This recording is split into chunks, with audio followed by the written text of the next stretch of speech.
Nier Automata is a challenging game to talk about. I mean, I imagine I say that for different reasons to most. After all, one of the common comments about Nier Automata is that it's deep and thoughtful and pulls in a wide range of philosophical reference points for its framing, and how it's very memey. The challenge of Nier Automata in general discourse is in its vastness, in the way it is big and grapples with big, challenging ideas. There's also some wiggle room around the edges about the way that the multiple endings and the supposed secrets of the narrative create a difficulty in talking about it without running into spoilers and not wanting to commit the sin of telling people things that are in a video game. We instead withdraw and avoid the conversation and speak about it in big archways. These ideas are also usually cooked into the question about whether or not it's okay for the robot to have a really nice butt, of course, or if the really nice butt is feminist, actually. I was asked to approach Nier Automata, and I was excited to do so back in February as a possible candidate for a Smooch Month game. This idea intrigued me, and so did the game, so I picked it up and I had a go at it. Finding myself struggling with seeing the smoochiness of this game, I set it aside with an intention to return to the game and play it in June, as part of Pride Month. And I didn't. One of the things this game makes me think about is that conversation about being a queer game. See, I mean, I had it suggested to me because it was a queer game, and it was a smoochy game. And, like, I can see how you could make an argument. Particularly the fact that there is, in this, a lesbian who has a relationship with another lesbian. I can't tell you their names. I don't remember their names. It's one of the challenges that comes up every Pride Month when I try and make my game selections based on these themes, because on the one hand, there are lots of queer games out there, very simply, very clearly defined, self-declared by queer creatives. But also, a lot of those games are in genres I don't relate to or about queer experiences directly that I can't connect to. I did not have the luxury of growing up crushing on a cute boy in my high school environment. My high school environment was a lot more about being locked in a small wooden box. So it's just a lot of very alienating stuff for me. Also, when it comes to games, I tend to like games where I am active and doing things. Strategy games, movement games, platform games, all that kind of stuff.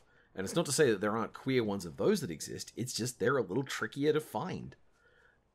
And then you get into this problem of trying to find and justify how a game is queer, when really what we're doing in this kind of situation is providing a queer reading. See, there is queerness in Nier Automata as far as I found, in that there are major characters who do not express much sexual attraction to anyone, so you could argue that it is a ace world. There's a girl with a girlfriend, like I said, go team lesbian. And there is a dude who has the name Eve, which I guess you could make a case is go team gender non-conforming. There's also a lot of, I guess you'd call the standard cyberpunk package of consciousnesses that are not attached to the conventionally sexualized body that humans have, though trying to argue that the robot bodies in Nier Automata are not sexualized is a little rich, given the protagonist. When I look for queer games, what I usually do is I browse itch.io, because there are more there. And I have a lot of games there thanks to buying some bundles. And that creates the question of, like, what a queer game is. Sometimes I find myself looking at games that look interesting to play, then looking at the creators and trying to find, were there many queer people involved in this game? Was this game made by queer people?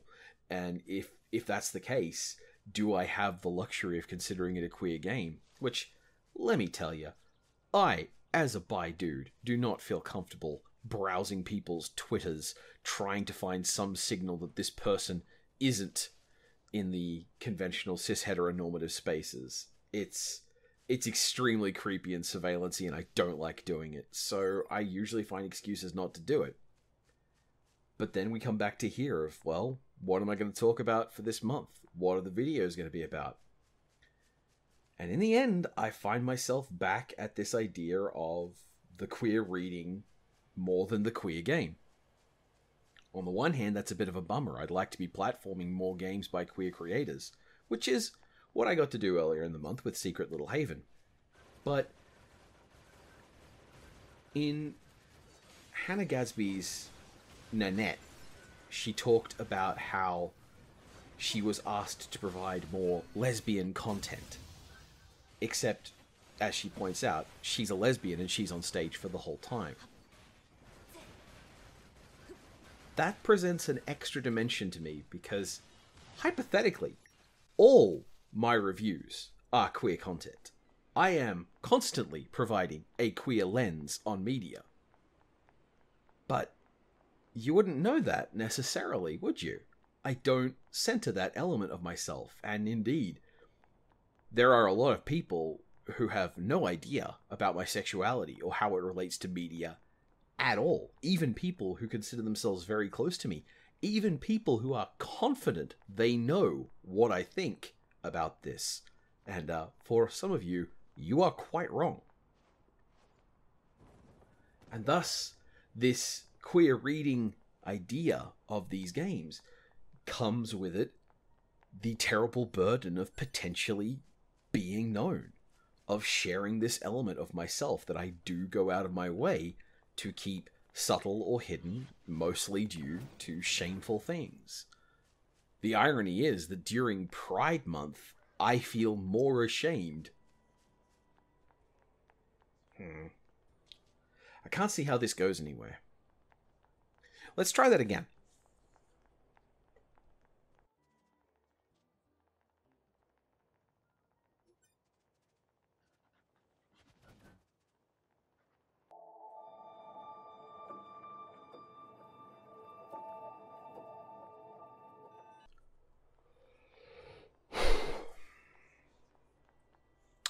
Nier Automata is a challenging game to talk about. I mean, I imagine I say that for different reasons to most. After all, one of the common comments about Nier Automata is that it's deep and thoughtful and pulls in a wide range of philosophical reference points for its framing, and how it's very memey. The challenge of Nier Automata in general discourse is in its vastness, in the way it is big and grapples with big, challenging ideas. There's also some wiggle room around the edges about the way that the multiple endings and the supposed secrets of the narrative create a difficulty in talking about it without running into spoilers and not wanting to commit the sin of telling people things that are in a video game. We instead withdraw and avoid the conversation and speak about it in big, arch ways. These ideas are also usually cooked into the question about whether or not it's okay for the robot to have a really nice butt, of course, or if the really nice butt is feminist, actually. I was asked to approach Nier Automata, and I was excited to do so back in February as a possible candidate for a Smooch Month game. This idea intrigued me, and so did the game, so I picked it up and I had a go at it. Finding myself struggling with seeing the smoochiness of this game, I set it aside with an intention to return to the game and play it in June, as part of Pride Month. And I didn't. See, the thing this game makes me think about is, I kid you not, the age-old argument of dubs versus subs. When I first started talking about and hearing about Nier Automata, a friend picked up the game and played it and remarked that, amongst everything else, Nines has a problem personality-wise, that he doesn't actually say or do anything necessarily to set them off, but the line they said was that he's basically one bad conversation away from picking up a red hat. And I trust this person. I trust their judgment. And when I first played Nier Automata, I played it in the default mode, which is to say I played it with the English voice. This isn't how I typically play Japanese games. I vastly prefer to play them with Japanese dialogue and subtitles. This is in part because they seem better to me that way, but it's also in part because a lot of dubbing leaves me very cold. Now, this is not to say that I think dubs are inherently inferior to subs. There have been recent improvements in anime about translation for those things that make them, in some cases, much more enjoyable as dubs. But my natural inclination is to want to play a Japanese game with the Japanese audio and the subtitles. This meant that I got to compare early game 9s in English to early game 9s in Japanese, something that wouldn't have happened normally. And the weird thing is, despite the fact that the language I'm getting, the language I'm taking in, is still English in both cases. One is merely spoken, and one is written on the screen. Yet, subtitled 9s comes across as much less of a shithead. Dub 9s feels passive-aggressive and wheedly, like he's trying to argue to be into liking him more than she does. In the subtitled audio, he instead comes across as a lot more earnest and a little more lost. Now, this is not to say that that is a correct interpretation of the sound and the words delivered by the actor, because I don't know where they're putting the emphasis. I don't know the subtleties of the language as they employ it. What I know is that I am hearing voice, and I am reading text, and I am interpreting those two things together. What I am is literally seeing a composition of the human music of his tone. I could not know for sure what he meant or what he was saying. And this is one thing that I think video games are in an especially good place to explore, with the idea of nonsense languages and falsifiable garbage noise being treated as dialogue and then subtitles replacing that, meaning that you have the room to create that impression of language without necessarily having to use actual language. Typically speaking, doing that for a movie would be seen as a gimmick, but in a game, we're used to seeing these as shortcuts to save money and make sure games get made at all. And so this particular kind of garbled language, like, it reminds me, weirdly, of Sooty and Sweep, the adorable children's puppets. These characters are not about expressing words, they are about expressing emotions that convey meaning. Just today, as I record this, a friend remarked to me that she can sing a number of songs from Bleach because she doesn't speak Japanese, but she does speak the emotions. And I find that an engaging idea to grapple with. The way that 9s in this goes from being kind of a shithead to being a little more tolerable and lost.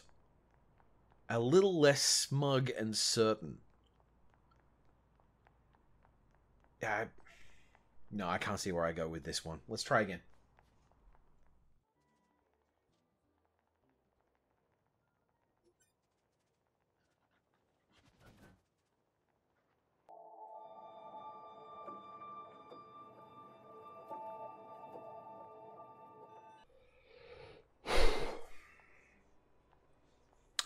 Nier Automata is a challenging game to talk about.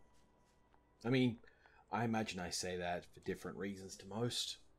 After all, one of the common comments about Nier Automata is that it's deep and thoughtful and pulls in a wide range of philosophical reference points for its framing, and how it's very memey. The challenge of Nier Automata in general discourse is in its vastness, in the way it is big and grapples with big, challenging ideas. There's also some wiggle room around the edges about the way that the multiple endings and the supposed secrets of the narrative create a difficulty in talking about it without running into spoilers. and not wanting to commit the sin of telling people things that are in a video game, we instead withdraw and avoid the conversation and speak about it in big, arch ways. These ideas are also usually cooked into the question about whether or not it's okay for the robot to have a really nice butt, of course, or if the really nice butt is feminist, actually. I was asked to approach Nier Automata, and I was excited to do so back in February as a possible candidate for a Smooch Month game. This idea intrigued me, and so did the game, so I picked it up and I had a go at it. Finding myself struggling with seeing the smoochiness of this game, I set it aside with an intention to return to the game and play it in June, as part of Pride Month. And I didn't. See, the thing this game makes me think about is the conversation about a philosophy engine. Real quick, a philosophy engine is an idea from, I think, Ian Bogost, which is the idea that any given game you play was crafted by someone, and that person's philosophy informs the way that the game was crafted. That means that in order to play the game, you have to, on some level, engage with that person's philosophical outlook. Video games have a lot of simple examples for this kind of thing. Like, there are lots of games which have a shared philosophy that violence can solve a lot of problems, or that certain types of violence are acceptable and certain other types of violence aren't. Consider that Mario doesn't run around with a gun, or that Skyrim doesn't let you shoot children. When it comes to games like Nier and Nier Automata, they want, it seems, to be games that reflect the philosophy of, let's say, Yoko Taro, but not actually Yoko Taro, because there are so many different people involved in the creation of this work. There are hundreds of people who are involved in making the specific game, but also there are thousands of people who transported it. There are millions of people involved in the shaping of a cultural space that game can get to be made. When you start to look at it even more broadly, you realize that, as with all of these things, the content of this game is much less important than the systems that let this game come into existence in the first place. And part of what Nier Automata wants to do, with its multiple endings and its interface as a form of character expression, is it wants to be a game that comments on games. But games that comment on games have to be games. It's one thing to be philosophical by mentioning philosophers, and it's not necessarily a bad thing to bring up texts that you find interesting in your work when you want to get people to engage with it. There's nothing wrong with presenting your influences clearly and openly. That's one of the reasons why citation is a thing in academia. We want to be able to construct this network of influences and to go back and double check what people said to see if their references back up the things that they brought up. It's absolutely the purpose of this system. But it's one thing to state philosophy, it's another thing to express philosophy, and it's another thing again to do philosophy. And when it comes to Nier Automata, being told philosophy is not as interesting to me as being asked to do philosophy. And the problem is, if Nier Automata wants to talk to me about games, and the way games work, and the things we invest in games, it kind of has to start by being a game I'll find interesting enough to finish. I have 10 hours sunk into Nier Automata. I don't care about playing it anymore. I haven't finished much of it. I haven't explored much of the space. What little exploring I did made me run into invisible walls and glitchy holes in the map, tumbling out in empty space, breaking triggers, having the interface glitch out on me, realize that I've lost the thread of the plot, and I had to load to an earlier save in an attempt to find the map marker that I didn't recognize anymore. I fumbled through the game. And part of why is because I didn't find the game itself engaging. I was trying to get the game to get me to the point where it's good. If you want to tell me a story through your game, and you want to show me you know about games, you care about games, and you care about the things that games do, and your game isn't good enough to keep my attention, then how much should I trust you or care about what you have to say about games in general? What could I possibly glean from that? You are speaking a different language to me, and I do not know how to connect what you think you mean with what you're asking me to do. In the end, I feel a little like the draw that kept people attached to this game is something that I missed. And that's okay. Not every game is for everyone. But when it comes to this game in particular, I don't want to run into invisible walls and lose track of map markers and have to reload areas to get quest important items, because mostly that tells me what you know about games is how to do things in games that I find really irritating.